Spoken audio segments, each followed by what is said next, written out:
Torej, ugotovili smo, da imamo pravzaprav letos samo še eno srečanje in to je junijsko srečanje, zato počasi nekako poskušam letošnjo barko, ki smo jo poimenovali kot srečevanje z različnimi izmi glasbenega popotovanja pripeljati v neko smiselno enoto in celoto in jo seveda prekirati do naslednje jeseni. Zadnji takšni izmi, ki si jih bomo pogledali, se ste videli že plakat današnjega izma, je seveda nekaj, kar ni omejeno samo na, rečemo, 20. ali 21. stoletje, ampak je možno idejo, torej simbolov, simbolizma in tega peljati praktično vse od začetka zapisovanja glasbene umetnosti. Zdaj, če bi se spraševali, kaj je tisto, kar je v glasbi ali pa v umetnosti, vprašanje nekega simbolnega, nekega simbolnega momenta, kaj je tisto, kar umetnost dela za razliko recimo od nekih empiričnih disciplin umetnost, je prav v temelju njena ali pa umetniška simbolna vrednost.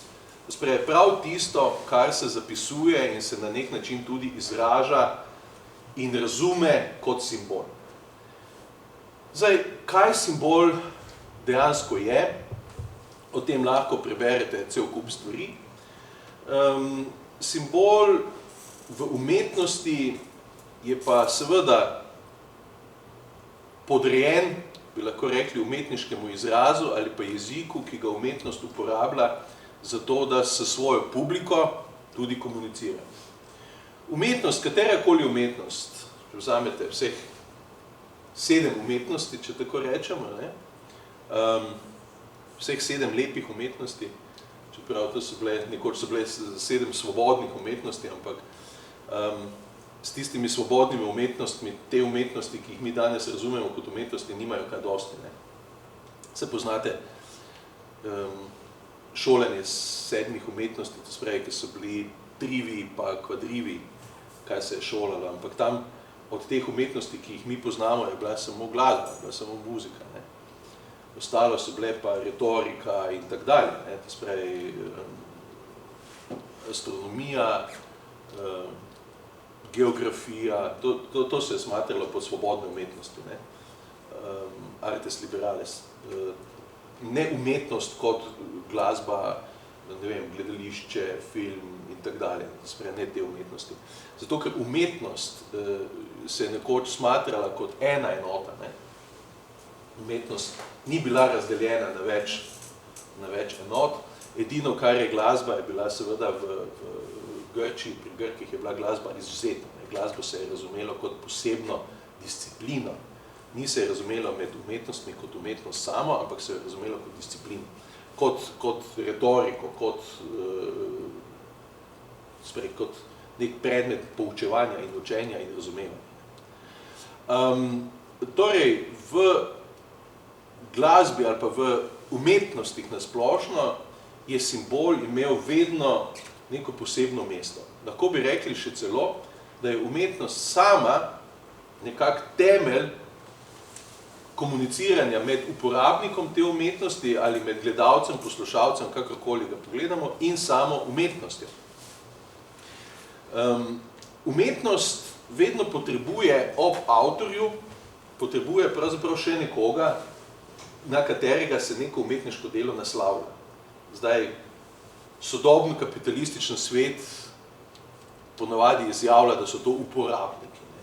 Uporabniki neke umetnosti. Jaz te besede nimam preveč rad, zato ker s tem, ko vi greste na koncert in poslušate, ne vem, tamle pianista, filharmonijo ali karkoli, niste uporabniki tiste, ampak ste poslušalci. Ampak kapitalizem pač uporabnost razume skozi nek objekt prodaje in potem nekoga, ki to, kar je bilo prodano, kupi in to uporabi. Zdaj, seveda, zakaj to uporabite? Seveda, uporabite lahko v neko svoje veselje, uporabite lahko, ne vem, če kupite CD z neko glasbo, uporabite tole v avtu za poslušanje, skratka, uporabite in če uporabite, ste uporabnik nečesa, ne. Ampak, če greste pa v neko galerijo, pa se seveda slike, ki so v galeriji izobešene, ogledujete in o njih diskutirate, premišljujete in tako dalje, teh slik nič ne uporabite, ne. Fizično jih ne uporabite, uporabite jih pa za neka svoje premišljevanja, za neka svoje spoznanja, za neke svoje, recimo, užitke, dobra beseda, za neke užitke, ja, in užitek je eden od temeljev pravzaprav umetnosti, ki umetnost tudi ponuja. Saj veste, užitkov je na svetu tako malo, da se jih splača lepo vse po vrsti preizkusiti, ne. No, in seveda, težko bi rekli, da ste uporabniki užitka, ne, ampak da pa uživate v uporabi, se pa da reči, ne, to pa lahko mirno rečete. No in kakor hitro se obrnemo na umetnost kot na nekaj takšnega, kar lahko opazujete, berete, ogledujete, poslušate in tako dalje, kar pač je v umetnosti možno, naletite vedno na neko to njeno simbolno vrednost. Kajti vrednost umetnosti kot takšne, vrednost, to vrednost je težko izraziti v teh splošnih pravilih današnjega kapitalističnega sveta. Tudi če pogledamo, ne vem, nek kip, zaradi mene, ne vem, kogarkoli, Michelangela, kogarkoli, lahko bi, če bi to reducirali na neko uporabnost, bi lahko rekli, se to je pač kamen, granit, karkoli, ki je težek toliko in toliko, stane tona, toliko in konc. In ga stehtamo in vemo, koliko je to vredno. Slika tudi, ne, vzamete sliko zaradi mene od, ne vem, Picassa, rečete, platno stane toliko, porabljenih je bilo toliko in toliko barv, okvir stane pa toliko, kar pomeni ta vrednost, fizična vrednost te slike je pač ta materialni del, ki je v sliki sami. Torej, platno stane toliko, ono stane toliko, olje, barve, ki so bile gor, stanejo toliko, ergo podčrtano imamo sliko Picassovo, ki jo kupimo, ne vem, za 120 €.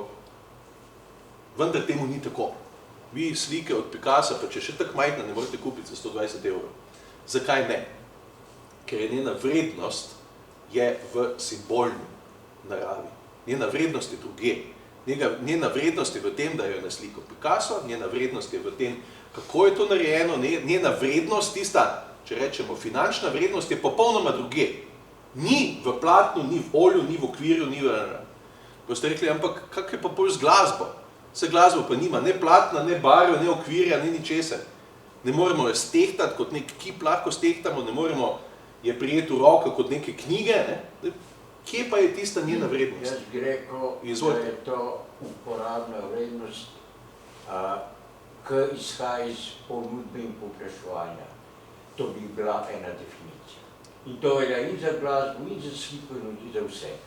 To se pravi ena uporabna vrednost za tistega, ki je zainteresiran za to, na podlagi ponudbe in povpraševanja. Če je Picasso, da slikar, ali pa če so Beatlesi, recimo, en fenomen, in je to vrednost, in je trajna. Ja, sem nihče ni povpraševal po Beatlih, ne? Ko so oni začeli delati. Nihče ni povpraševal, kdaj boste že začeli vi delati, da mi to dobimo. Takrat ne, ampak posledica tega, to se pravi ponudbe in povpraševanja, spet smo pri ekonomiji bi rekel. Ampak povpraševanje je bilo pravzaprav posledica tega, ne? Povpraševanje je nastajalo skozi ponudbo. Ponudba je pa najprej bila tista, da so se oni morali nekaj zmisliti. Ravno tako se je Beethoven moral zmisliti svojo simfonijo, da so jo oni izvedli. Nihče ni prišel k njemu pa je rekel, ti, 5 simfonij si že napisal, kdaj boš pa 6. Trg povprašuje po 6. simfoniji, sigurno ne? Ampak tudi, recimo, če gledate, ali pa slikarstvo, ali pa kiparstvo, ali pa, ne vem, literaturo, seveda mora biti vedno neki vzgib pri avtorju ali pa avtorici, da nekaj ustvari. In tisto ustvarjalni moment nečesa v umetnosti seveda ni vezan na povpraševanje kot takšno, zato ker trg, če rečemo, ta trdi trg tega zagotovo ne išče. Ker trg kot takšen ne potrebuje tega, zato ker lahko čist mirno shaja tudi brez tega. Beethoven je napisal pač 9 simfonij, pa 10 sam še v skicah, Ampak trg lahko tudi s temi 9 izhaja, čeprav če bi jih napisal pa 15, bi pa še imel 15, 5 še bi imel pa več, ne. Ampak brez teh 5, ki jih ni napisal, ravno tako izhaja trg, ne. Mi lahko rečemo škoda, da jih ni, ne, ampak tak pač je. Torej, to povpraševanje je seveda v tej trdi ekonomiji je logično, zato ker se ustvarja na drugi strani neka možnost, da pravzaprav trg spoznava nujo nekega izdelka, ne. Nujno je, ne vem, da kupimo kruh, mleko in tako dalje. Če tega ni, nastane povpraševanje, ne. Zato začenjam pravzaprav to idejo pri tem, da po romantizmu in neoromantiki, ki smo zadnjič se srečevali pravzaprav s tem obdobjem, se moramo zazreti v nekaj, kar je pomenilo preobrat v mišljenju impresionizma in naturalizma. Torej, ta obrat je pomemben, veste. Gre za razmišljanje o svetu, ki ni zgolj svet materije.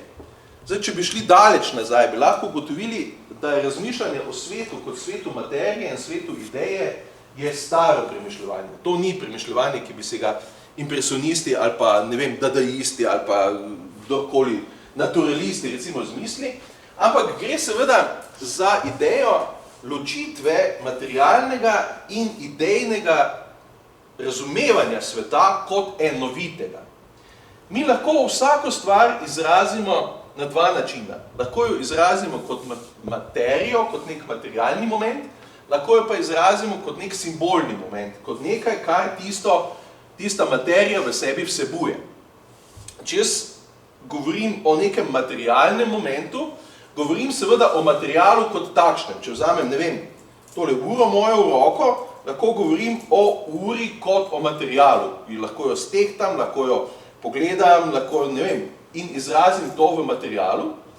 Če pa govorim o uri kot o nečem, ki kaže čas, ko govorim o neki znamki, govorim pa o tistem, kar pravzaprav ne morem vrednotiti kot tehtanje, merjanje in tako naprej. Ampak vrednotim pravzaprav nek pomen. In v tistem pomenu noter se je umetnost, in tu se pravzaprav strinjava, se je umetnost pravzaprav izkazala kot nemerljiva. In tu je vedno nemerljiva in je vedno bila nemerljiva in tudi ostaja nemerljiva.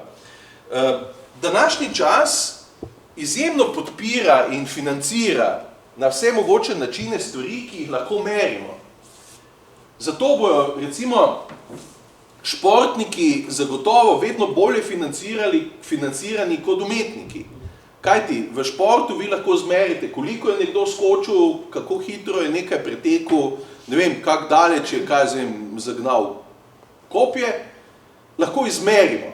Ne moremo izmeriti, koliko truda je nekdo vložil noter, ne? Medtem, ko pa imamo na odru, ne vem, pianista, violinistko in tako dalje, pa ne moremo izmeriti, kako dolgo je on igral tale koncert, ali pa koliko not je bilo zaigranih v nekem violinskem parku. Pa lahko rečemo, bomo mi plačali pač, ne vem, 1 evro na noto, ne, in koliko jo pač zaigra nekdo, bo toliko plačan. Ne gre, ker ostaja nekaj, kar je v umetnosti nedefinirano. Zdaj, to lahko seveda peljemo čisto v neke dost abstraktne momente in rečemo, kaj pa v slikarstvu, koliko barv je porabil ali pa koliko veliko platno je naredil. Če je veliko platno, je več vredno kot malo platno, ampak če ste kdaj videli, kako je velika, recimo, slika Mona Lise, ne, potem veste, da to ni prav velika slika, ne. Kupiti je pa nikakor ne morete. Ne morete je kupiti zato, ker sploh ni naprodaj, ne.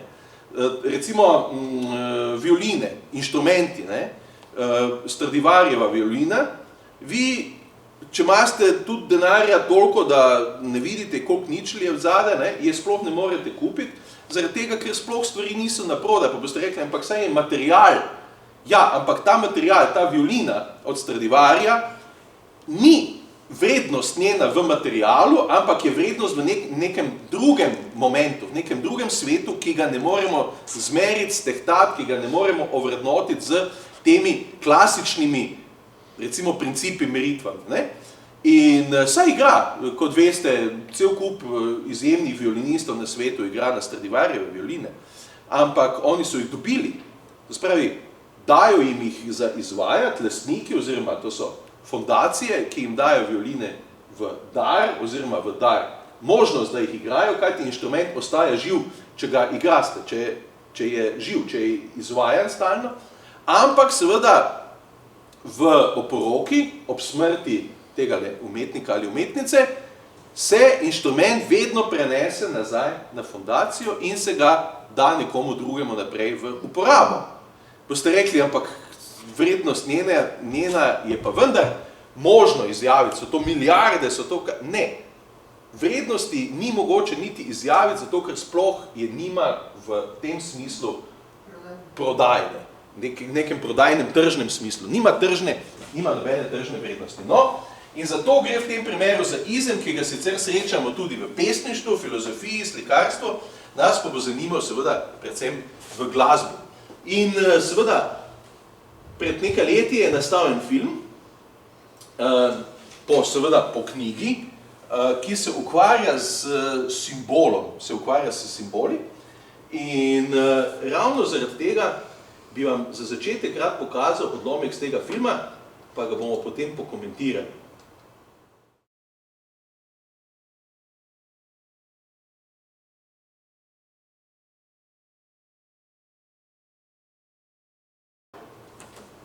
Gre za film Da Vinčijeva šifra. Verjetno ga poznate.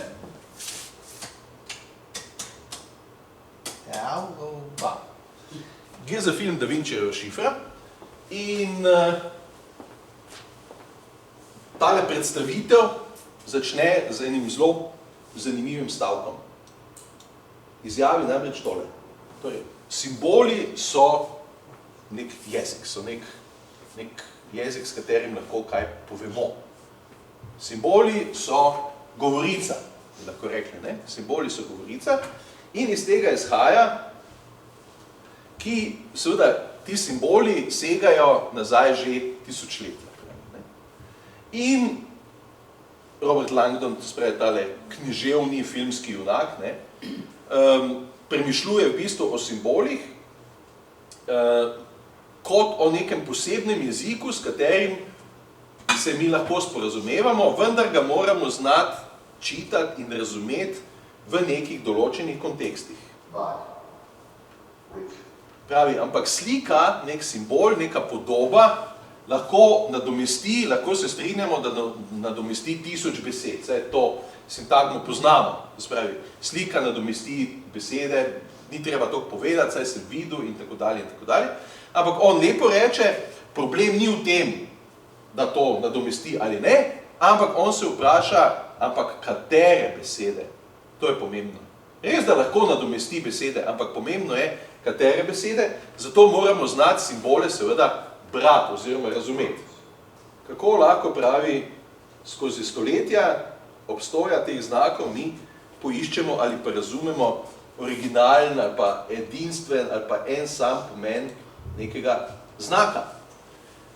Boste rekli že, ampak kako pa je to v glasbi, ne? Ali so v glasbi tudi znaki? Seveda so znaki. Znaki na različnih ravneh, se bomo pogledali kako in kdaj in seveda kaj ti znaki povedo. Torej, govoril bom o simbolizmu, seveda pravim temu, to je simbolizem, s katerim se oblikuje nek nov, morda bolj filozofsko-spiritualni pogled na svet, neko abstraktno mišljenje, ki je uporaba simbolov oziroma znamen, ob tem pa se dotikamo tudi misticizma in zato nečesa novega, drugačnega razlaganja sveta. Zelo hitro, ko se ukvarjamo z simboli, ko imamo pred seboj simbole, imamo seveda vse te stvari. Imamo misticizem, imamo ideologije in nobena umetnost ni bila nikoli imuna do okolja, v katerem je nastajala ali pa v katerem je se izoblikovala. Zakaj ni bila imuna? Zaradi tega, ker niso bili imuni ustvarjalci in ustvarjalke te umetnosti. Oni so bili del nekega okolja in so seveda ustvarjali v nekem času. In tisti čas je pomenil seveda razlikovanje ali pa razumevanje gotovih simbolov, gotove simbolne govorice v umetnosti ali pa v tistem družbenem času, družbenem življenju tistega ustvarjalca ali pa ustvarjalke. In zato pravim, da se dotikamo misticizma, dotikamo se v bistvu nekih filozofsko-spiritualnih pogledov.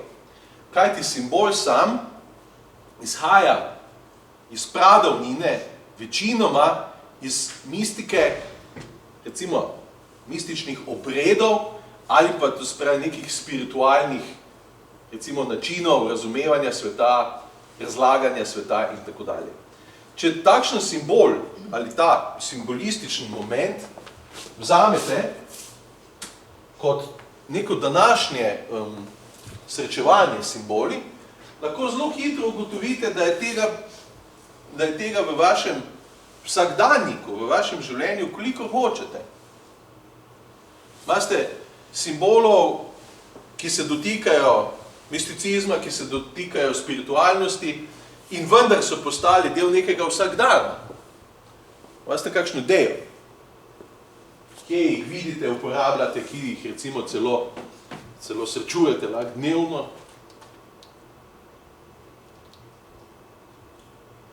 Boste rekli, to pa že nima z nobenim misticizmom, pa spiritualnostjo, nobene veze ali pa kaj.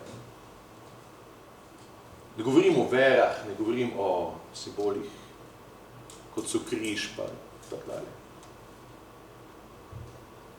Zanimivo, da se ne more spomniti. Čist preprosto, zodiakalna znamenja. Državna zastava. Ampak nima spiritizmov, kaj dosti, ne. Zodiakalna znamenja, ne. Znamenja, ne vem, rib, dvojčkov, tehtnice in tako dalje. Horoskop. Zodiak.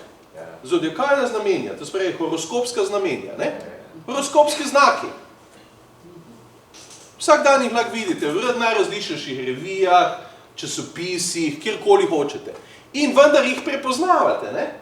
Prepoznavate znak dvojčkov, rib, prepoznavate. Saj obstajajo različni simboli, na različne načine se to riše, ampak vendar, to so simboli, ki jih lahko srečujete vsak dan, kjerkoli, kadarkoli in predstavljajo seveda svet, kot pravim, nekega spiritualnega ali pa mističnega razumevanja sveta.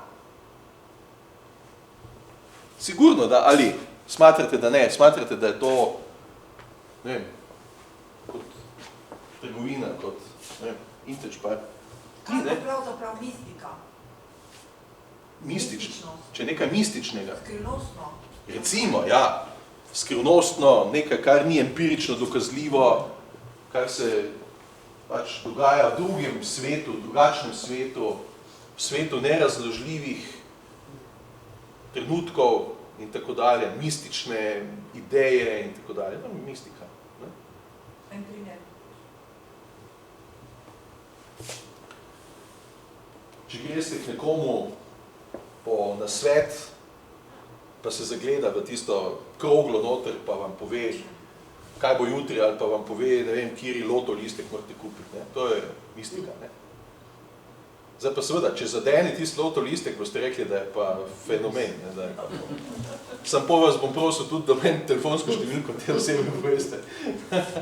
To so ti mistične. Veste, to so tudi mistiki so bili, mistiki so bili v zgodovini človeštva ljudje, mnogi razlagalci sveta, ki so svet razlagali mistično. Svet se je razlagal na več načinov, empirična razlaga sveta ali pa tale naravna razlaga sveta, biološka ali pa, če hočete, ne vem, geološka razlaga sveta ni od nekdaj, ne? Svet se je nekoč razlagal mistično. Nastal je po neki volji nekih bogov, nastal je po nekih neznanih silah. To so imeli vsi, Grki, če hočete nazaj do Egipčanov, še dan danes srečate v zgodbah o nastanku sveta, srečate cel kup zgodb, ne vem, da jih je, da svet je na hrbtu ene želve, da je tam neka riba, ki ga, mislim, riba Faronika je še celo ena takšna, mislim, da slovanska zgodba nastanka sveta, oziroma, in če riba zamahne z repom, potem so na svetu potresi in poplave. Ampak to so te mistične zgodbe in nekoč se je svet razlagal kot s pomočjo misticizma se ga je razlagalo. Ne? Ste imeli bogove groma, bogovi, ne vem, zemlje, vod, boginje, gozdov, muze, mislim, celega kupa je bilo to. Poglejte malo, recimo, grško mitologijo. Ne? Grška mitologija ima razlago sveta pravzaprav od samega začetka. Oni ne razlagajo sveta, ne začnejo pri razlagi sveta, kaj je danes pa tukaj. Ne? Oni so začeli pri prapočelu in to je bil kaos. Ne? Kaos, kar je narobe, kar se danes razlaga kot nered. Ne? Če ima nekdo razmetano sobo, pa rečemo, kak kaos imaš v tej sobi. Ne, kaos ni pomenil nered, je pomenil prapočelo stvari, kjer so bile vse stvari pravzaprav še enotne, skupaj. Potem so se začele komaj deliti. Ne? In iz kaosa pride, izraste ven, ali pa se rodi, mi nimamo drugega izraza, nastane. Ne? Recimo ena pomembna boginja, ne, ki se imenovala Nix, pisano N, Y pa X. Ne? To je pa boginja, ki je predstavlja noč. Ne? In tak dalje. Se tam maste, poglejte, malo te pravi zgodbo. Izvolite, nekaj ste hoteli? Aha. No, in seveda to je ta mističen princip razlaganja sveta. Ne? Boginja, ne? Vse ena od boginji, oziroma en moment, je tudi seveda nastala Geja, ne? Zemlja, ne?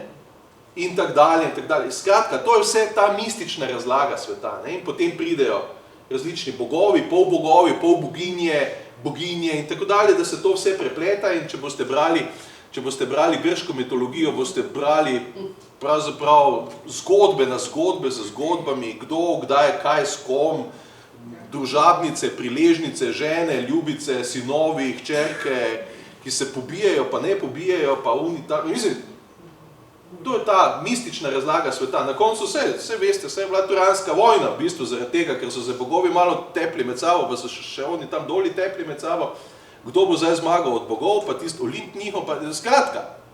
To je ta mistika, ne? In svet se je razlagal preko mistike. Svet se ni razlagal preko, recimo, čez te empirije, kaj pa, ne vem, blisk pomeni, kaj pa to je, zato ker te znanstvene misli ni bilo. Ne? Ta znanstvena misel, lahko rečemo, pride do izraza seveda šele v renesansi. To pa ni glih 3000 let nazaj. Ne? To pa je, če smo čisto tak pošteni, 400 let nazaj, pa nič več.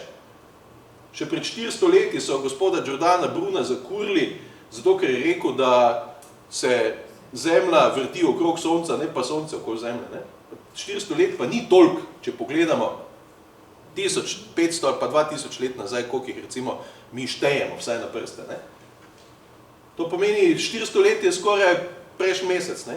Mislim, samo zato, ker je to trdil, pa da je vesolje razsrediščeno, da ne obstaja en center, okoli katerega bi se vse vrtelo, ni problema, te bomo polili malo z nekimi, kaj zem, gorečimi, dobro gorečimi zadevami, pa te bomo prežgali košiljico, pluk, pa boš nehal govoriti neumnosti. To je bil tisti čas, veste, ko se je svet hotel razumeti kot mističen in ne kot nek razložljiv, rečemo, znanstven fenomen. Ne? Ampak bolj se je seveda to začenjalo, se pa znanstvena misel začela razvijati. Ne? Se mi danes vsi poznamo, kaj pa vem, Higgsov bozon, ne? O tem se govori zdaj že kar 2 leti. Ne? Pa zdaj recimo se je govorilo o gravitacijskem valu. Ne? Vsi to vemo, ne? Boste rekli, ja pa saj, pa to ni nobena mistika, to je znanost. Ne? Zdaj pa ne vem, če si predstavljam, probajmo si predstavljati Higgsov bozon. Ne? Kako se ga predstavljate? Kot kaj?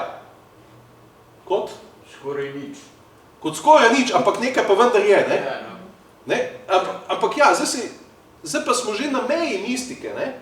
A si to sploh lahko predstavljamo? Kako si lahko predstavljamo drugo dimenzijo ali pa, se si te ne moramo predstavljati. A si lahko predstavljate premico? Mislim, enodimenzionalno točko. Mislim, bolj težko, ne? Ampak veste, človek si pa na ta način tudi ni mogel predstavljati, da se Zemlja vrti okoli Sonca, če pa je gledal Zemljo, pa je videl Sonce, kaj je naredilo to, ne? Preko njega zdaj lomiti. Jaz pa ja vidim, da je Zemlja pri miru, tisto pa frči, ne? Torej, nekaj ni v redu tukaj, ne? Moram mistično razložiti to, da je to neka kočija ognjena, ki frči po nebu in tak dalje. Vse nebo je bilo tudi nekoč takle pokrita zgodba, svet pa ploščat, ne? Tako kot tisto za torte ali pa za sire, ko imate tisto stekleno, ko dol položite. Tako je bilo to, ne? In zvezde so bile pa nalepljene gor, ne? Ampak poglejte, danes pejte nekam, kjer ste, ne vem, kjer imate dober razgled, no, rečemo, ne? Pa se postavite tam, tja, pa boste videli, nebo je tam, pa gre okrog. Puk, pa za vami spet dol. Vi imate to izkušnjo, ker to izkušnjo hočete videti in vaše notranje okolje, pa vaša empirija, ki jo imate, vam da točno ta občutek. Vi ste tukaj, nebo pa poteka takle okrog vas, ne, od tam, vuk, pa čez vas, pa tam spet dol. Sonce tudi tak, ne, sonce tudi odpotuje. Zdaj pa težko je premišljevati, kako se mi vrtimo okrog sonca, če pa imate vi izkušnjo, da ste pri miru. Seveda, če bi pa vi bili na Luni, pa bi gledali, kako se Zemlja vrti, ne? Tako pa mi vidimo, da Luna potuje, ne? Itd. To je vprašanje pogleda, ne? Ampak zato sem rekel, kako se predstavljate Higgsov bozon in boste ugotovili, da ste pravzaprav na robu mistike, zato ker si ga sploh ne moramo predstavljati. Pa če nam ga znanstveniki še tako razlagajo, boste ugotovili, da znanost danes hodi po robu misticizma. Mi se ne moramo predstavljati niti tega. Vsi poznamo Einsteinovo enačbo E je mc na kvadrat, ne? Vsi jo poznamo, ampak zagotovo vas je malo tu, ki bi dvignili roke in bi rekli, jaz jo pa znam suvereno razložiti.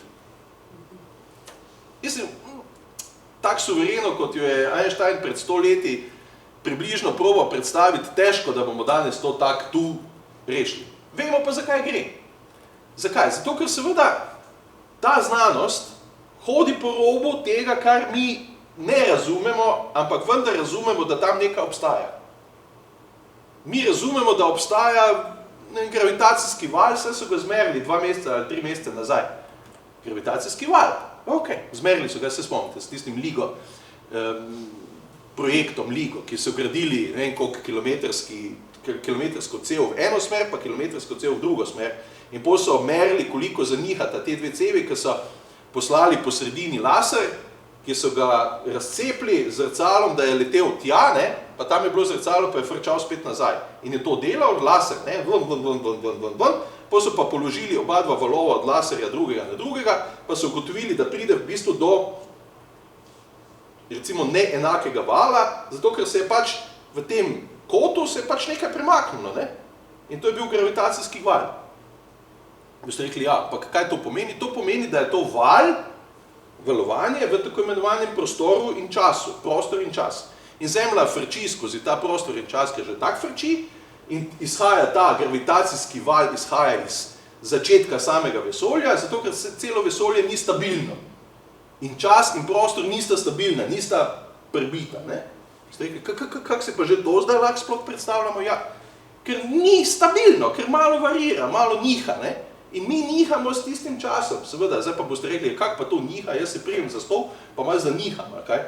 Ja, načelno ne, ker Zemlja sama tako približno zaniha za 0,1 na minus 19 potenco fotona. Kar pomeni, če si predstavljate, koliko je velik foton. Mislim, težko si ga predstavljamo, ampak recimo, da je, to je svetlobni delček, ne? To je delček svetlobe, je foton, da se pa predstavljate 0, pika, ne? Pa 19 ničel, pa 1. Tok košček tega fotona so zmerili, da zaniha prostor in čas, ne? Zdaj si pa to predstavljate, pa glava peče. Ne gre. In to je ta rob misticizma, ne? In na to lahko mirno nalepite mistiko, lahko nalepite gor, zaradi mene tudi božanstvo Nix, lahko nalepite gor, jaz ne vem, kar se vam zazdi, tudi Nostradamusa, če čete, ne? Ampak to so ta mistična spoznanja sveta, ki niso znanstvena spoznanja sveta, pač mistika. Boste rekli, ampak vse pa tudi ni mistično, seveda ni mistično, ker znanost neke stvari pa želi meriti, pa jih želi spraviti v neke svoje okvirje razumevanja. Je pa res, da bolj, ko znanost stvari meri, bolj, ko vključuje not empirijo, manj je ulovljiva, manj je tistega noter, da bi mi lahko to razumeli. Mi razumemo kaj? Geometrijo evklidske ravnine. Ker to smo se učili v šoli, ne? Ampak od evklidske ravnine dalje pa več ne razumemo. Ukrivljeno ravnino, no ja, tak na približno lahko razumemo, ampak ker si jo lahko predstavljamo, pa se tudi konča, ne? Mi živimo v tridimenzionalnem svetu, če govorimo o štiridimenzionalnem 5, 6, 7, mislim, kozmos ima vsaj 7 dokazanih razsežnosti, ne? 7 dimenzij. Bomo rekli, kako si pa to predstavljamo? Ja, ne moramo si, ne? Mi samo vemo, da so, kaj ti obstajajo dokazi, ki nam pričajo o tem. Ne vem, če nek delec v vesolju potuje z večjo hitrostjo, kot je nam znana svetlobna hitrost, se pojavi ob istem času na 2 različnih krajih lahko. Boste rekli, kako pa je to možno? Ja, zato, ker potuje skozi čas in prostor na druge načine in se čas in prostor razcepita in boste rekli, naj se vstavim malo, ker to so pa že stvari, o katerih ne moremo premišljati. Seveda jih ne moremo. Jih ne moremo, ker so na drugi strani meje našega razumevanja. Mislim, vsaj mojega. Jaz ne vem, koliko je tu astrofiziko med vami, pa koliko je tu, tega ne vem, ampak na drugi strani mojega razumevanja. So jaz lahko samo papagajsko ponovim, kaj to je, da to pač je, in konc, in tam se moram jaz ustaviti. Tako kot so se nekoč ustavili, ko so rekli, na začetku je bil kaos. Pa je prišla gospa, noč, pa je nastal niks. Gospa niks, pa je nastala noč. Pa je prišla gospa, ki se imenuje, pač Geja, pa je nastala zemlja. To je isto tako, ker niso imeli nič drugega, so ga razlagali. Kako? Zanimivo razlaga, ne? Ja, ampak tako so razlagali mistično svet, ne? Konc. In s tem, veste... Da so lahko razumeli, ne? To razlaga. Ja, da so si lahko razložili, kaj to sploh je. Kako to, da je noč? In to je pač gospa noč, ne? In je sprejemljivo. In seveda. Na nek način, ne? Tudi. Absolutno, vsej, mi moramo razumeti človeka, ki se je pač znašel pred nekim vprašanjem, pa je zagrmelo, pa je zabliskalo, pa je rekel, zdaj pa je nekdo jezen tam gor, pa strela z nečim, ali veste? Ampak to je mistična razlaga tega. Nam se zdi danes mogoče smešno, zato ker vemo, kako nastane elektrika, oblaki in tak dalje, vemo, kako se to sproži, to vse vemo. Predtem pa tega nismo vedeli. Mi se moramo postaviti v točko, ko nismo vedeli, pa pride na pomoč mistika, ne? Pa lahko reče, aha, s misticizmom pa lahko razložimo to, da bliska. Ker razložiti pa si je potrebno. Zato, ker šele, ko si mi razložimo nekaj, kar nas obdaja, pravzaprav to razumemo in lahko v tem živimo. Vse pa svet je nastal, dragi moji, samo zaradi pripovedi o svetu. Svet ni nastal kar tak, pa kaj pa je pravzaprav svet okoli nas, kaj pa je tista realnost, ki jo mi razumemo. Jaz to tolikokrat ponavljam, kaj že, tudi študentom v glavo treskam. Kaj je naša realnost? Kaj je to? To je nek konstrukt. To ne obstaja kot takšno, to je konstrukt. Konstrukt česa? Konstrukt naših 5 čutov, ali pa čutil, če hočete. To mi zaznavamo kot realnost, kot stvarnost. To, kar povohamo, to, kar potipamo, to, kar vidimo, to, kar okušamo, pa to, kar slišimo. Konc! Pa še tu pomislite, da imamo zelo, zelo omejene čutile ali pa čute. Zelo omejene, ker mi vidimo samo gotovi spekter, barvni ali pa svetlobni, mi slišimo samo gotove frekvence, a veste, mi še tipamo samo zelo na blizu, ker nimamo tipalk tam 3-metrskih, ne? Kar pomeni, naš svet je pravzaprav na nek način zelo omejen svet. In s temi našimi čuti in čutili naredimo konstrukt sveta, v katerega mi verjamem, da je realen. Če bi se vam, ne vem, za en dan vid spremenil, pa bi videli ultraviolično svetlobo, pa bi recimo se vam sluh spremenil, pa bi slišali, ne vem, zvoke nad 20 kHz, bi vi videli, da obstaja tam čist en drug svet. Čist drug svet. Svet, ki ga vidijo mogoče metulji, pa netopiri, pa slišijo psi, pa mačke. To je drug svet. Psi slišijo drug svet. Ali pa netopiri, ne? In ta svet, ki ga oni vidijo in slišijo, ni svet, v katerem mi živimo. Tako da smo si nejasni. Svet rastlin ni svet, v katerem mi živimo. Rastline svet dojemajo čisto drugače. Pa boste rekli, bi rekel, da kaktus dojema svet. Seveda ga dojema, pa še kak ga dojema. Pa rože se zapirajo, pa odpirajo, pa obračajo po soncu, pa ne vem, kaj še vse hočete od roža. Vsako bitje ima svoj konstrukt sveta. Tako imamo tudi mi. Imamo pač tak konstrukt, oni imajo pa tak konstrukt. Kaj mislite?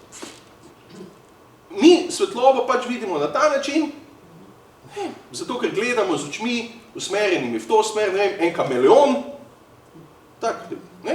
Kameleon vidi svet popolnoma drugače. Zakaj? Zato, ker on vrti oči okrog in okrog, vidi vsako posebej in lahko opazuje svet tudi ločeno. To se pravi, on lahko gleda ta svet posebej, pa ta svet posebej in ga razume 360 stopinj okrog sebe. Mi pa ne vidimo, kaj je za nami. Mi se moramo obrniti, pa še to slabo obrnemo glavo, vsaka sova je boljša obrniti. In tako dalje, in tako dalje, in tako dalje. Spravi, o tem govorim, kako mi svet razumemo. In to nam pomaga nek misticizem, ne? Ne, mogoče danes ga je, mogoče manj, na drugi strani ga je pa toliko več. A veste, koliko ljudje pravzaprav danes berejo horoskope pa te stvari? Za glavo bi se prijeli, če bi vedeli. Poglejte samo enkrat na televizijo, ko imate tiste številke, pokličite, pa tam neke kamenčke mešajo, pa ne vem, kaj še vse delajo, vse ne vem niti, kaj vse delajo. Pa karte, poglejte, ljudje kličejo, ko blesavi kličejo, povejte mi, kaj bom to, kaj bom tisto, kaj bom ono, pa živimo v 21. stoletju, leta 2016, boste rekli, pa kaj so ti ljudje, kje so? Seveda. Ker ni v odgovoru v znanosti, ne se v znanost vam ne more dati odgovora o številki lota. Lahko vam pove. Saj o tem so že bile teorije, ne? Teorija verjetnosti naključnosti števil. John Nash je o tem dobil celo Nobelovo nagrado, ne? O loto številkah. Ne? Itd. Vse obstaja, ne? Ampak vendar je na meji tega, ali mi to razumemo ali ne razumemo, pa gremo, pa vedeževalko pokličemo, ne? Pa bo ona rekla, številka 18 bo izrebana, pa pade številka 19. Ja, blizu pa je le bila, ne? Veste, ne? Ja, ampak blizu pa je bila, ne? 19 pa 18 je blizu. Če bi ona rekla 5, ne? Bi bilo bolj daleč v stran, ne? Ja, mislim, in mi hočemo stvari verjeti, mi hočemo stvari videti kot takšne, ki so možne, predvidljive. Glejte, še danes govorite z vašimi prijatelji, prijateljicami, kaj. Zelo hitro vam bojo povedali, ja, ne vem, mu je padel pa cigl na glavo, ja, to je pač usoda, zakaj pa je šel tam po uni cesti, pa tak dalje. Zelo hitro se ljudje strinjamo z nekimi usodami, z nekimi zelo slutnjami, zelo namerami, zelo hitro to na dan potegnemo. Zelo hitro, to je tak preroki, ne, tak, aha, ja, cigl na glavo padel, ja, usoda, slučaj, ja, ne, zdaj pa, kam pa spada slučaj? Se da slučaje predvideti. Zdaj, boste rekli, ja, zakaj pa ni glih nekdo drug bil tam, zakaj je glih on bil, a veste, to je cel kup teh stvari, cela mreža tega razmišljanja in pol vidite, da je mistika še najlažja. In pol rečete, je pač usoda hotla, da je on tam bil. Itd. Ampak to so te meje misticizma, no? Ok, da ne zapležemo, čeprav smo že. Simbolizem predstavlja v glasbi obdobje in idejo, da je možno preko glasbeno-vsebinskih elementov premišljevati stvari onkraj spoznavnega vsakdana. Torej, ne spoznavni vsak dan, kozarec, miza, ne? Onkraj tega je potrebno premišljevati. Jih doživeti kot neko simbolno metagovorico, kot neko govorico nad našo govorico, govorico umetnosti in tako prestopiti meje nekega stvarnega, splošno znanega, zato napišem realnega, malo v narekovaj realnega sveta. Možno je stopiti v svet umetnosti. Možno je stopiti v svet tistega simbolnega dojemanja, kaj pravzaprav to sploh je. Ne? Ker če jaz rečem, da je to kozarec, v katerem je voda, lahko sicer rečemo, ok, to je material, pa voda je neki element, pa tak dalje, ampak kaj pa lahko jaz o simbolnem tukaj povem? Ja, simbolno. Stvar me odžeja, voda je vir življenja. Veste, to je ta metagovorica. To je ta govorica, ki seže preko materiala. Ne?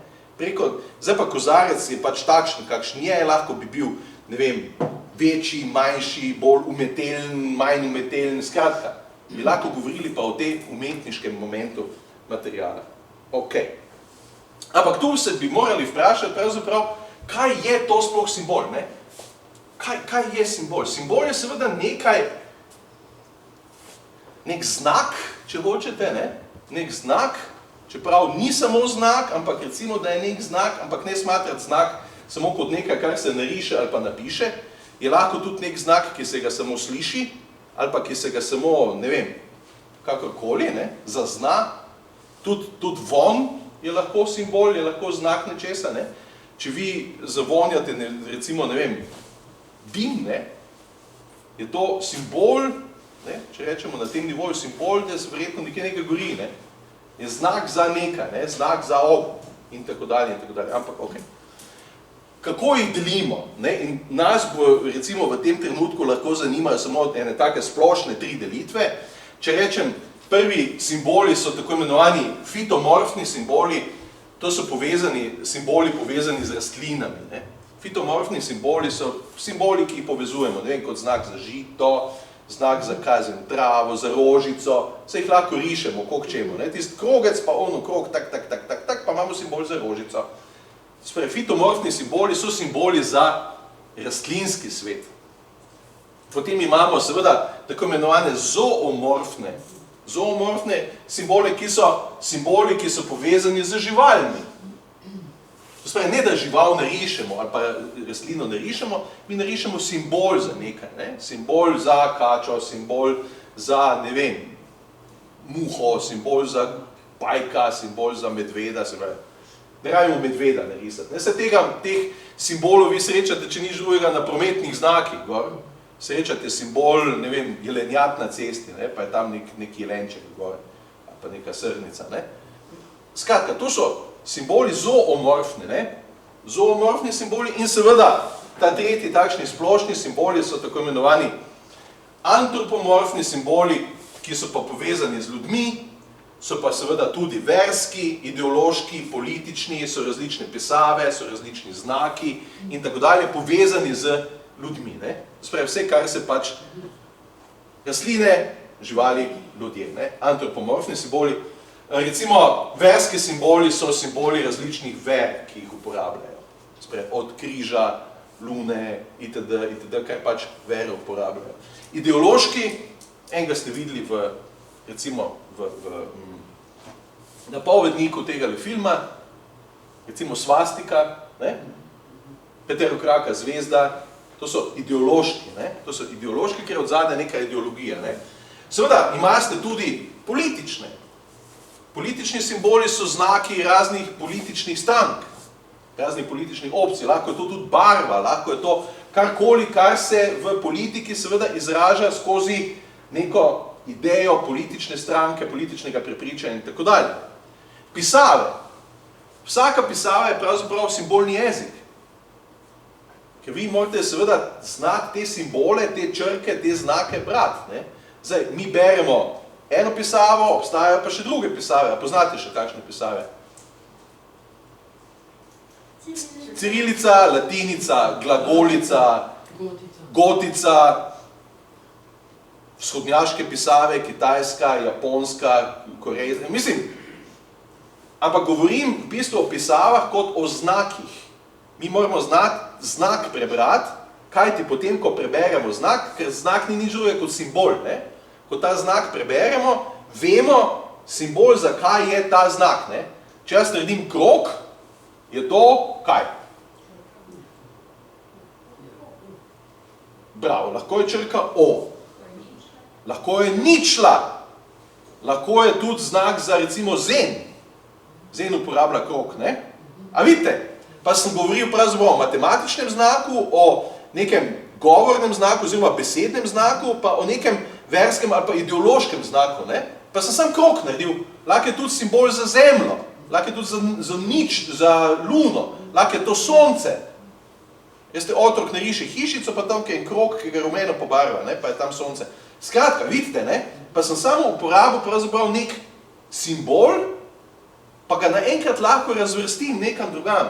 Pisave, različni znaki, ne? No, tu je ena takšna slikca tega, recimo. A znamo kaj prebrati od tega? Psom, vstop prepovedan, ne? Nekaj povezano z dojenčkom, z otroke, ne? Kaj bi to bilo?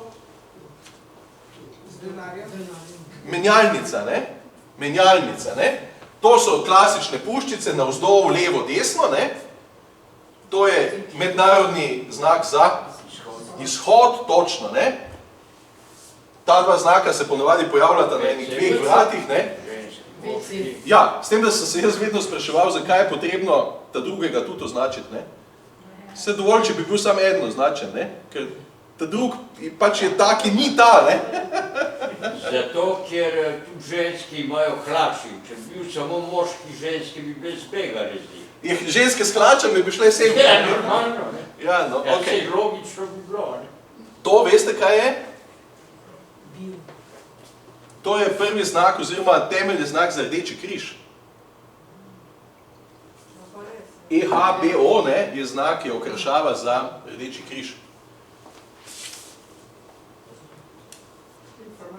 Tako, informacija, to se pravi informacijski pult, telefon, telefonska govorilnica, parking, okej, prepovedano kajenje, prometni znak, ne, vožnja v tej smeri, prepovedan vstop, ne, vprašaj, to se pravi, tu pride, tu lahko poiščete neke vprašanja in tako dalje. Zdaj, kadilnica, karkoli zdaj najdete, ne, pošta, ne, lift, ne, invalidi, ne, vidite, kavarna, pa, ne,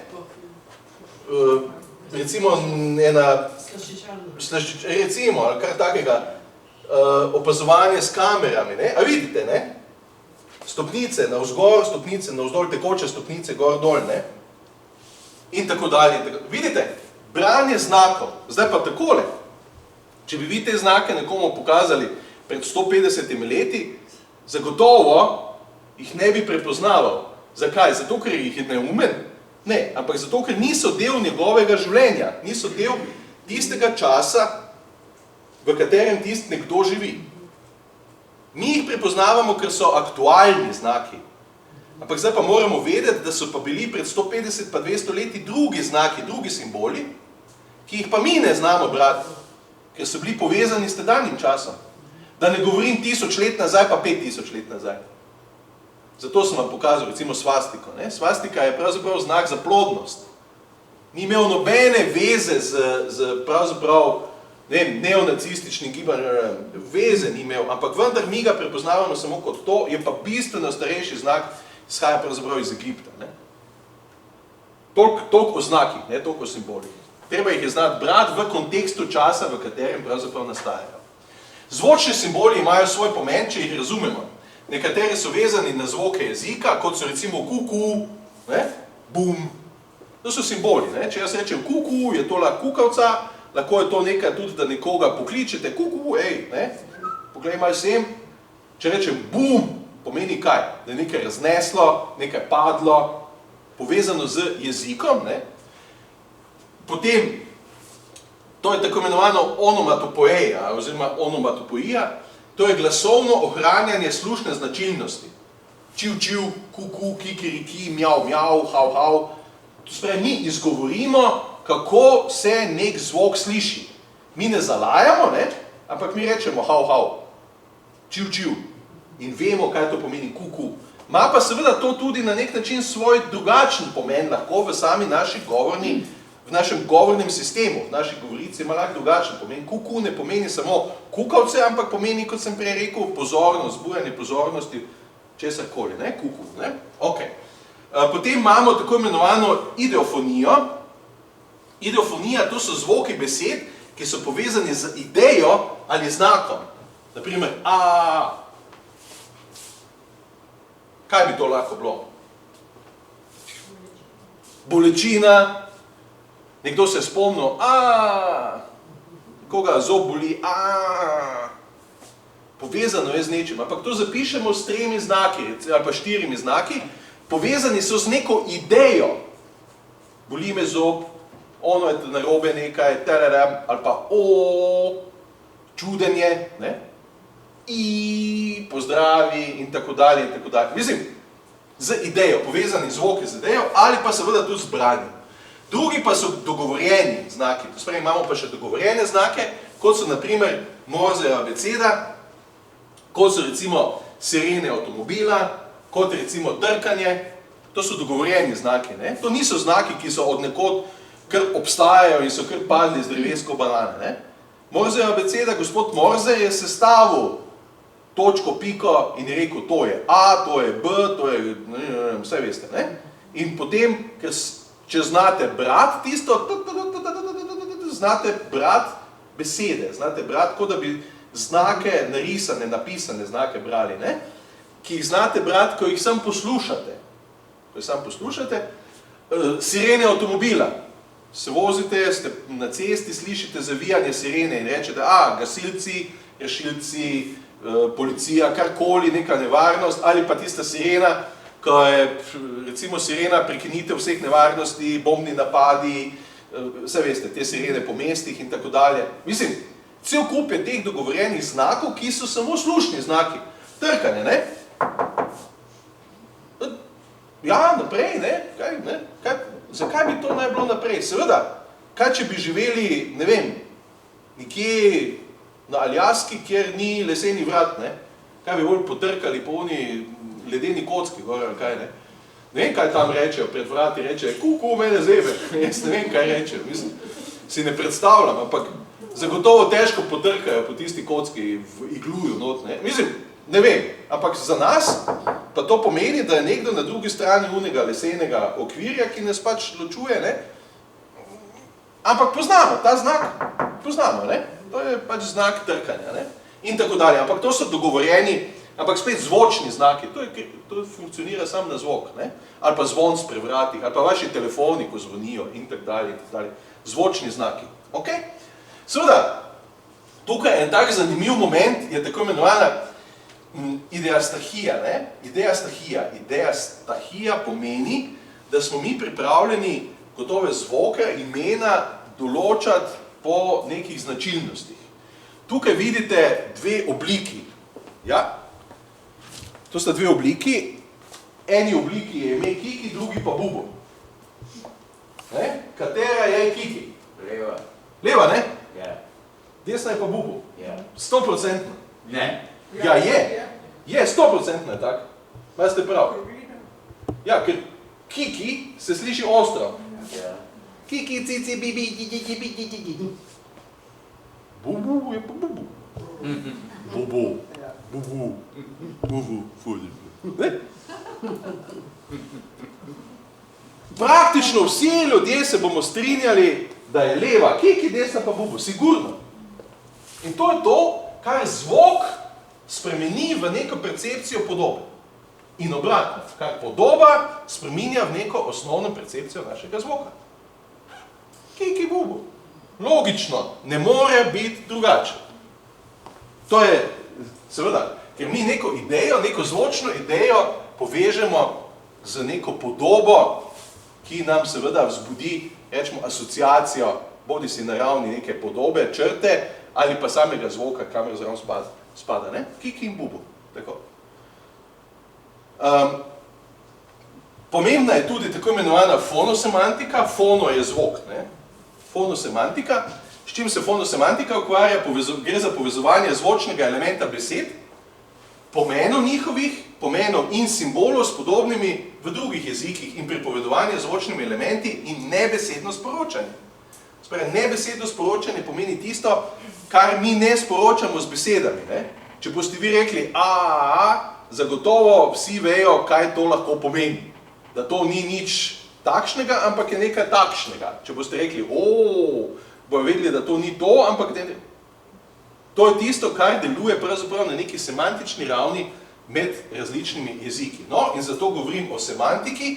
Kaj semantika je veda, ki se ukvarja, z razliko od semiotike, zato tudi zapišem, ne, z nematerialno, s tistim, kar ni materialnim, torej neko pomensko platjo jezikovnega znaka. Spravi, če jaz napišem nisem napisal znakov, ampak se ukvarja s pomenom teh znakov, to spravi, se ukvarja s semantiko teh znakov, medtem ko semiotika pa se ukvarja samo z znaki in njihovimi sistemi, torej z obliko in povezavo z razumevanjem te oblike. Zakaj mi zapišemo okrogl? Zato, ker usta tako oblikujemo. In tudi rečemo in zato se tudi sliši Predstavljajte si, da bi zapisali kot i. Pa bi rekli Ne gre, ne? Zato, ker so naša usta se prilagodijo odpremo, ne? I je oster, ne? I, vidite? Zapis, ne? T damo jezik na nebo. T. In tak dalje. To se pravi, oblike naših znakov, ki jih mi uporabljamo, niso zgolj tako, da bi se nekdo zbudil zjutraj pa bi rekel, to bo pa T. To bo pa O. Ne? Ampak izhajajo pravzaprav iz semantične in iz neke semiotične gradnje. Ne? Kako to doživljamo in kako to, pravzaprav to doživljanje zapišemo kot nekaj, kot znak. Kot čist znak. Ne vem, če ste kdaj opazovali otroka, ki še ne zna pisati, pa vam bo tudi zapisal nekaj, neke vijuge zapisal. Nekaj bo zapisal, pa boste rekli, kaj pa si zapisal, pa vam bo povedal, kaj je zapisal. Tu sem zapisal, da danes je lepo vreme in sije sonček, pa je zapisal take vijuge, zato ker je videl Atija pa mamo, da sta pisala pismo ali pa sta pisali nekaj. On bo tudi napisal, ne? Ali pa otrok, recimo, se tako rad podpiše. Pišete, zdaj ni več tega, ne? Razglednico z morja, prijateljčkom in tako dalje. Ne? In se je reklo, 2-letnega, 3-letnega, zdaj se pa še ti podpiši, pa je vzel svinčnega, pa kaj, pa je naredil neko vijugo tam. Zakaj se pa nisi podpisal? Ja, saj sem vse. To sem jaz. Naredil je znak. Naredil je znak, to sem jaz, zase, ne? Mislim, zakaj polka pa začnemo učiti, ne? Tebi je ime tako, prva črka je takšna, druga je takšna, tretja je pa takšna, ne? Torej, mi ga začnemo učiti nekih simbolov, s katerimi on pravzaprav to svoje ime, rečemo, črkuje ali pa ga zapiše. Ampak v osnovi se pa on zapisal tak. To je on. Nekdo drug je pa taki. On pa je taki. Ne? Zato pravim, semiotika na eni strani in semantika veda, kaj znaki pravzaprav pomenijo in iz česa so zgrajeni. Ok, simbolizem v glasbi. Recimo, srečate Wagnerja in njegov leitmotiv je en tak simbolni moment. Pri Wagnerju sem jaz že lani govoril recimo o njegovem velikem simbolnem akordu, ki ga je zapisal v svoji glasbeni drami Tristan in Izolda. Tisti Tristanov akord, ne, zdaj, tisti je en tak simbol, da bi rabili, mislim, da par predavanj, da bi ga poskusili se mu približati, zato ker ni sam simbol same glasbe, ampak je simbol cele neke metagovorice filozofske razdelave preko Schopenhauerja, Nietzscheja in tako dalje in tako dalje. Skratka, to je zelo komplicirano, ampak gre za simbol.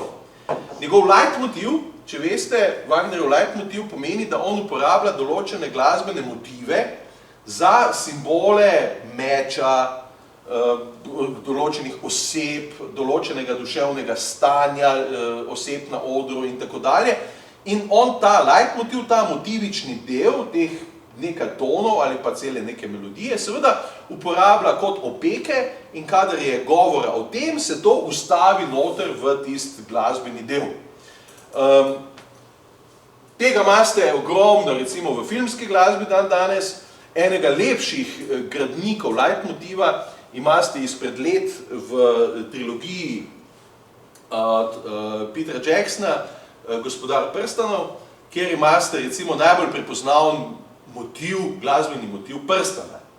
In vedno, ko je, veste o čem govorimo, o kjeri veliki filmski zgodbi, imate vedno, ko je problem tega ne prstana, seveda zazveni tista znamenita melodija prstana, ki gre seveda skozi različne inštrumente in tako dalje, ampak to je ta leitmotivični element, kot simbol. Potem imate v Debussyju recimo en tak zelo naturalistični simbol, recimo valovanje morja, kot igranje inštrumentov, ki valuje, harfe, flaute in tako dalje, kot da bi morje valovalo.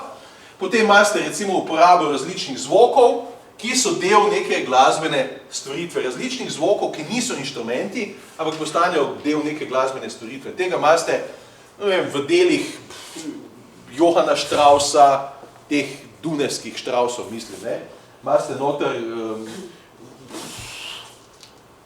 piščalke za vlak, imate noter pič za konje. Skratka, v glasbi noter se vgrajuje simbol nekega zvoka, kot piščalko za vlak, pa on zapiska, pa nekdo naredi pa začne igrati, pa imate vlak. Ne? In potem pride, vse to so te Straussove ideje, kako narediti glasbo zanimivo. No, pa recimo poslušamo, začnimo z Debussyjem, pa pa poglejmo, kako Debussy nas hoče prepričati, da glasba, recimo slika, ne, ton malaraj se temu reče, da slika podobe z zvokom.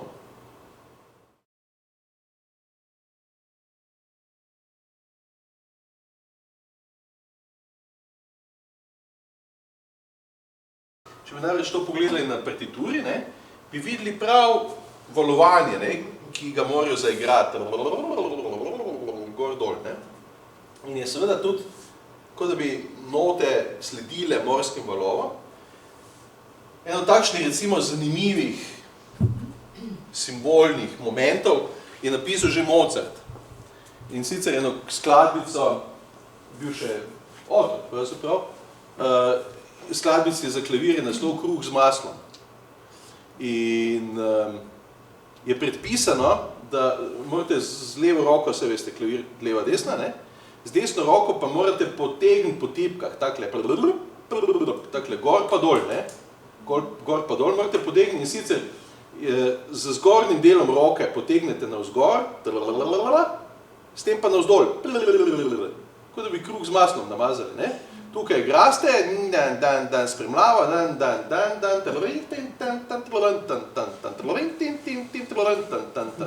in počnete to, ne? Kruh mažete z maslom. In je to prav v notah lepo napisano, tako potegnete z roko, tako ne. In je to njegova skladbica, on je kot otrok se je igral, seveda on je razumel glasbo kot del njegove igre, ker pač, vsi vemo, se je bil genialen, ne? Ampak hočem povedati, da je tudi simbol geste lahko del neke glasbene govorice. In seveda, ker to naredite, je to kruh z maslom je zelo blizu, ne? Zdaj, če bi tu še kruh od spoda dali, bi ga res namazali, ne? Ampak to je to. No, recimo, en tak element, ne, se bom hitro preskočil, ni problema, gledajte. En tak element, recimo, je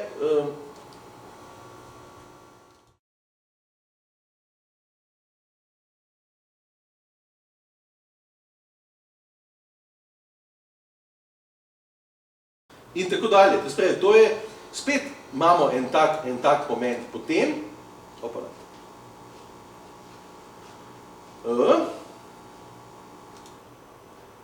recimo, Jean-Michel Jarre je en tak sodobnejši komponist, ki je napisal kompozicijo, ki je naslov Oxygen.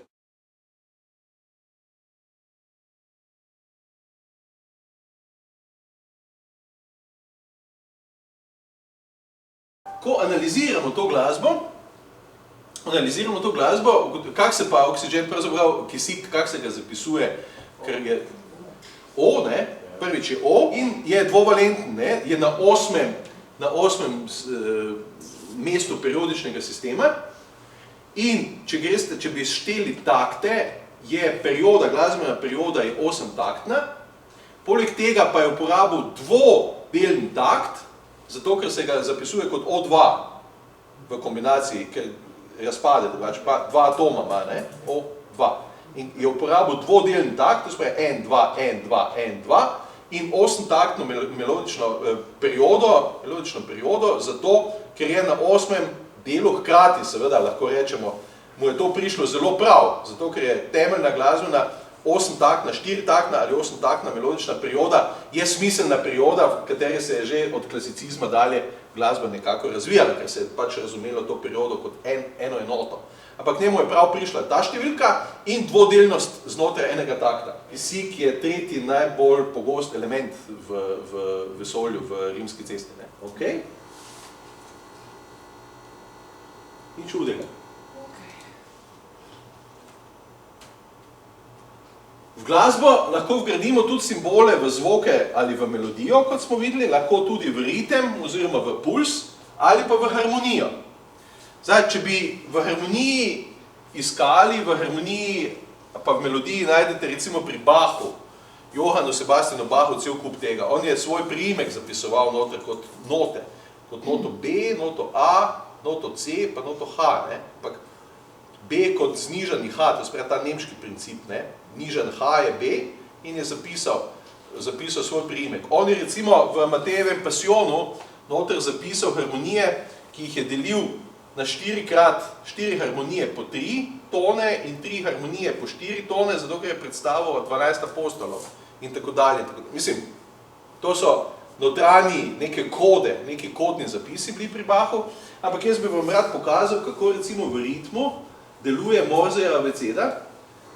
Tukaj je namreč en možak, ki bobna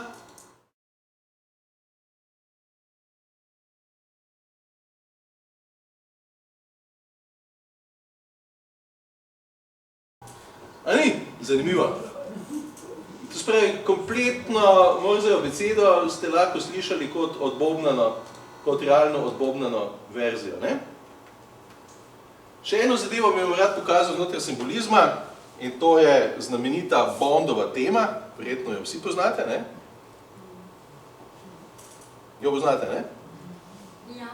Zagotovo je ena bolj prepoznavnih franšiz zadnjih 50 in nekaj let, ne? Ker tema je vedno enaka. Ampak zagotovo niste vedeli, koliko simbolov in kaj vse je znotraj nje skrito.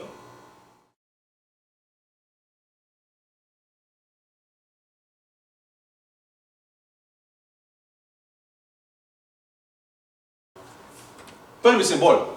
Tam, tam, tam. Tam, tam. Tam, tam. Črta, 3 pike.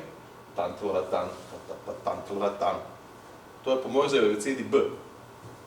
Kaj je to? B. B. Od Bonda. B. Tam. Črta, 3 pike. Tam, tam. To, kar ste zdaj slišali kot bobnanje, ne? Dolgi ton in 3 kratki. Tam, tam. Tam, tam. To je B, to je znak za B. Če boste probali tone štet, gre. Taram, padam, tararam, tarej, daridam. To vsi poznamo, ne? Taram, taram, tadaram. Prvi del melodija. Tadri, lidam, pa, bam, bam. Dvakrat po 7 tonov. Ker on je bil agent 007, ne? Iz 7 tonov je zgrajena melodija, v ritmu pa imate B. Ne, to je ena takšna, mogoče strašno luštna ideja, kako prepoznavamo simbole pravzaprav v neki glasbi, kjer jih sploh ne bi pričakovali. Ne? Ampak Bond je tajni agent 007 z znakom, ne? James. On vedno reče, kdo ste, mislim, pa on reče Bond. Pa reče James Bond. Ampak najprej reče Bond, najprej reče ta B, ne? Ta B kot njegov zaščitni znak. Naše naslednje srečanje, predno vas spustim v vaše poletne avanture, je v četrtek 16. junija, to spravi 16. junij, 16.6. ob 6. Ja, in ste lepo povabljeni. Hvala lepa za danes.